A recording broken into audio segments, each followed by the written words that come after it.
सुप्रभात प्रिय विद्यार्थियों। आज हम रीढ़ की हड्डी एकांकी का अध्ययन करेंगे, जो एक सामाजिक एकांकी है जिसके लेखक जगदीश चंद्र माथुर जी हैं।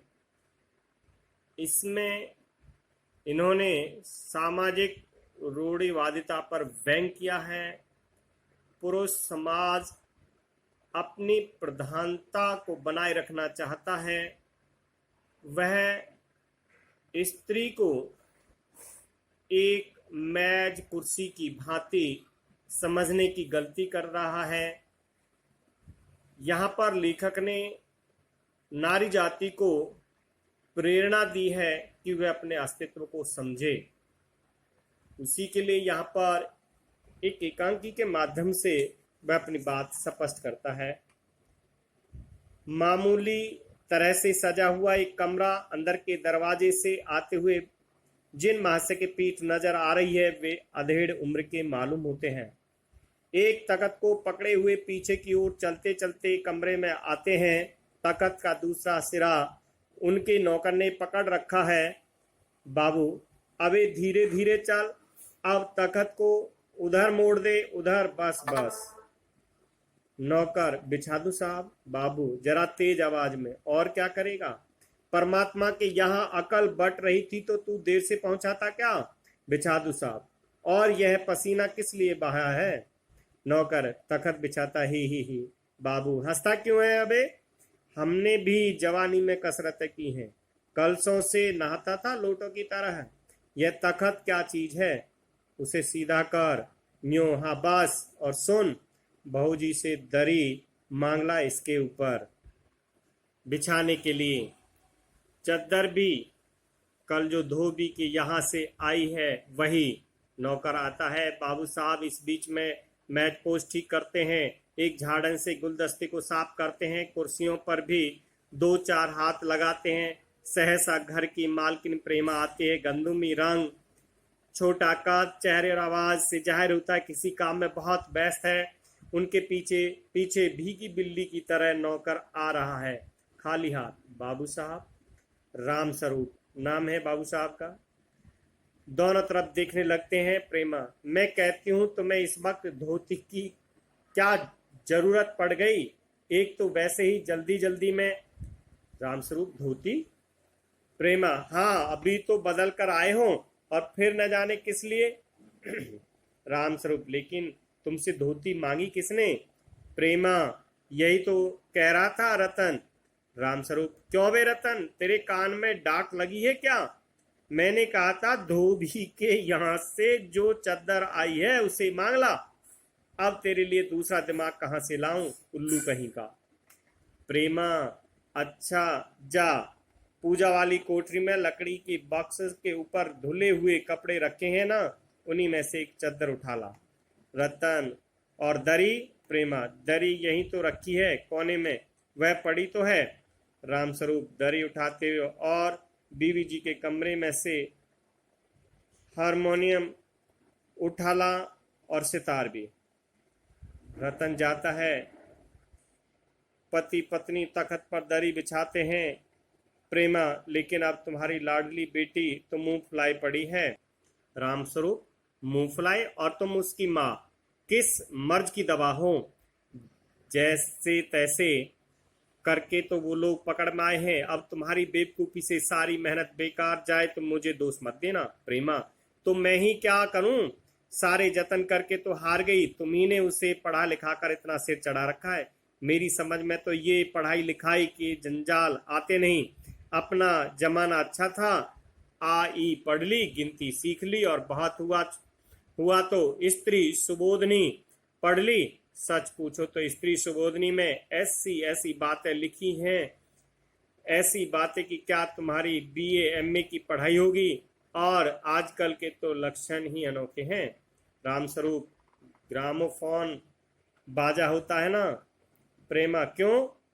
राम स्वरूप, दो तरह का होता है, एक तो आदमी का बनाया हुआ, उसे एक बार चलाकर जब चाहे तब रोक लो। दूसरा परमात्मा का बनाया हुआ, रिकॉर्ड एक बार चढ़ा तो रुकने का नाम नहीं।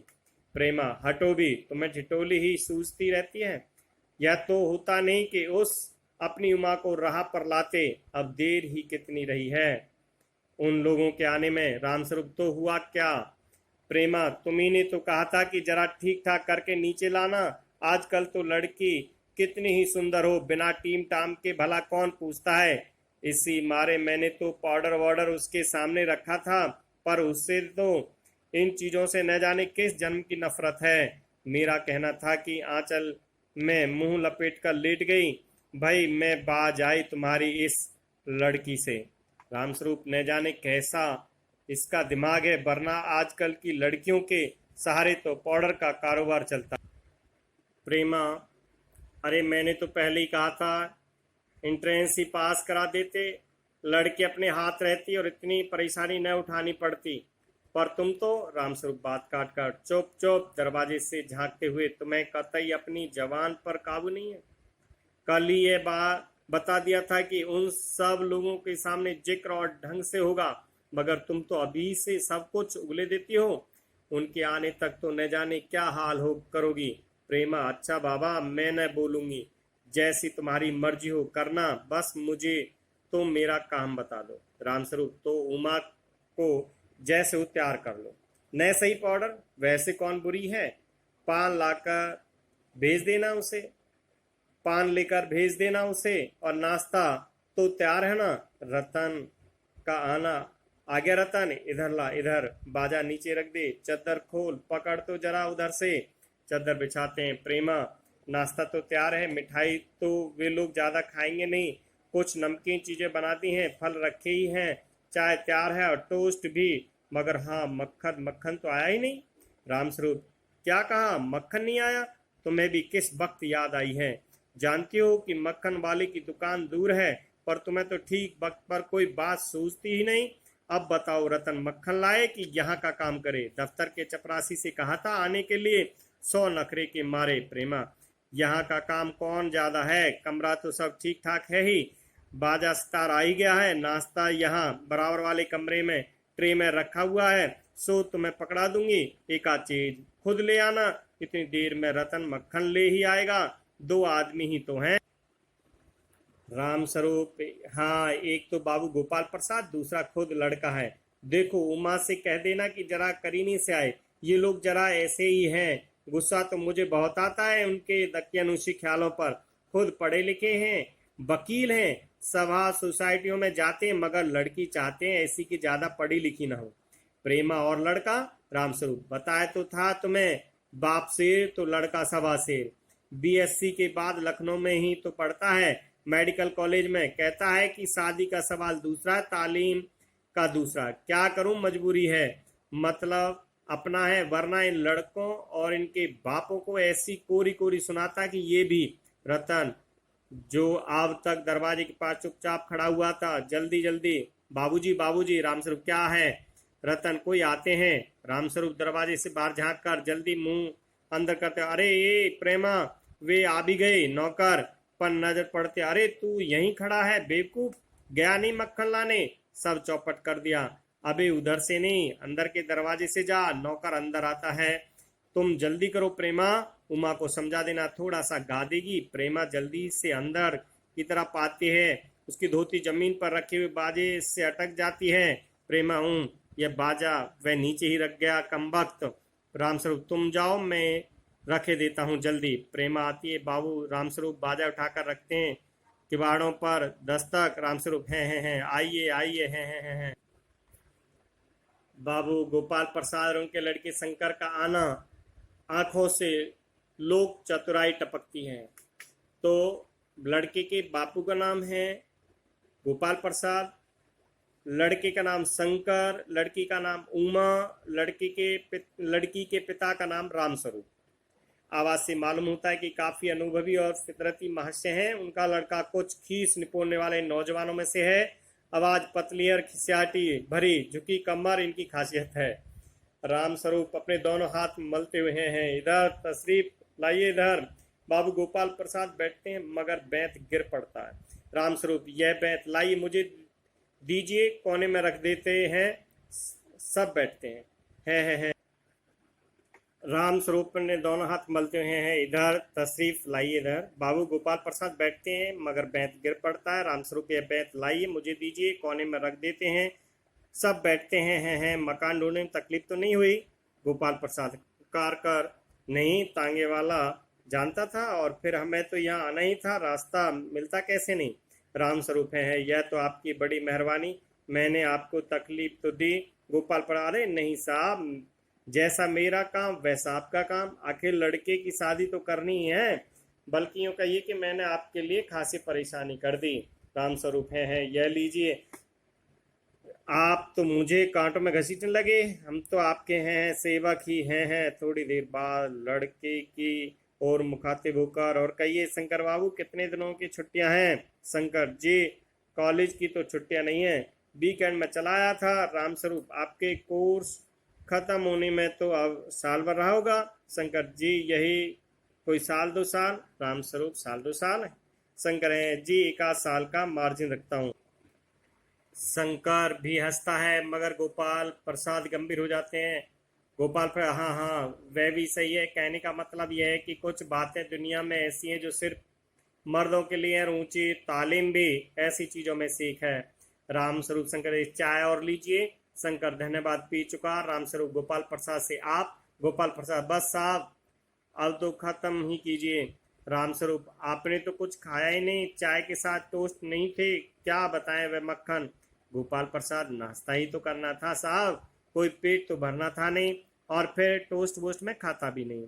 राम स्वरूप है, मेज को एक तरफ सरका देते और फिर अंदर दरवाजे की तरफ मुंह कर जरा जोर से, अरे जरा पान भिजवा देना, सिगरेट मंगवाऊं? गोपाल प्रसाद जी नहीं। पान की तस्तरी हाथों में लिए उमा आती है, लड़की का नाम उमा, सादगी के कपड़े, गर्दन झुकी हुई। गोपाल प्रसाद आंखें गड़ाकर और शंकर आंखें छिपाकर उसे ताक रहे हैं। राम स्वरूप है, यही है, आपकी लड़की है, लाओ बेटी पान मुझे दो। उमा पान की तस्तरी अपने पिता को देती है, उस समय उसका चेहरा ऊपर को उठ जाता है और नाक पर रखा हुआ सोने की रेम वाला चश्मा दिखता है। बाप बेटे चौंक उठते हैं। गोपाल प्रसाद और शंकर एक साथ, चश्मा? राम स्वरूप जरा सक पकाकर, जी वह पिछले महीने से इसकी आंखें दुखनी आ गई थी, सो कुछ दिनों के लिए चश्मा लगाना पड़ रहा है। गोपाल प्रसाद, पढ़ाई वढ़ाई की वजह से तो नहीं है कुछ? राम स्वरूप, नहीं साहब, वह तो मैंने अर्ज किया ना। गोपाल प्रसाद, संतुष्ट होकर कुछ कोमल स्वर में, बैठो बेटी। गोपाल प्रसाद और राम स्वरूप, वहां बैठ जाओ उमा, उस तख्त पर अपने बाजे वाजे के पास। उमा बैठती है। गोपाल प्रसाद, चाल में तो कुछ खराबी है नहीं, चेहरे पर भी छवि है, हाँ कुछ गाना बजाना सीखा है? राम स्वरूप, जी हाँ, सितार भी और बाजा भी। सुनाओ तो मैं एक आध गीत सितार के साथ। उमा सितार उठाती है। थोड़ी देर बाद मीरा का मशहूर गीत मेरी तो गिरधर गोपाल दूसरा ना कोई गाना शुरू कर देती है। स्वर से जाहिर है कि गाने का अच्छा ज्ञान है, उसके स्वर में तल्लीनता आ जाती है, यहाँ तक कि उसका मस्तक उठ जाता है। उसकी आंखें शंकर की झेंपती सी आंखों से मिल जाती हैं और वह गाते गाते एक साथ रुक जाती है। रामस्वरूप, क्यों, क्या हुआ? गाने को पूरा करो उमा। गोपाल प्रसाद, नहीं नहीं साहब, काफी है, लड़की आपकी अच्छा गाती है। उमा सितार रखकर अंदर जाने को उठती है। गोपाल प्रसाद, अभी ठहरो बेटी। रामस्वरूप,